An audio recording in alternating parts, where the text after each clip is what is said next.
Learn Igbo preposition topic inside. It means n'ime. Igbo English.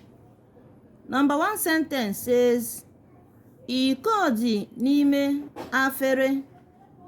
Iko dị n'ime afere, meaning cup is inside the plate.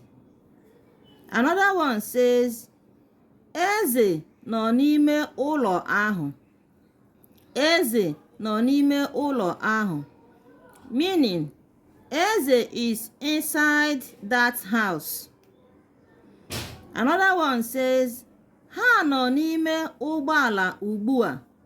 Ha nọ n'ime ụgbọala ugbu a, meaning they are inside the car now. Ọ nọ n'ime ụlọ ụka ha. Ọ nọ n'ime ụlọ ụka ha, meaning he or she is inside their church. Remember, all is a pronoun nnọchiaha that represents he and she. Ọ dị n'ime. Ọ dị n'ime, meaning it is inside. Lee anya n'ime ọnụ m. Lee anya n'ime ọnụ m, meaning look inside my mouth.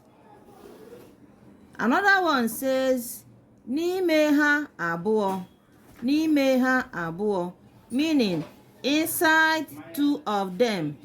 Like and share our videos. Bye.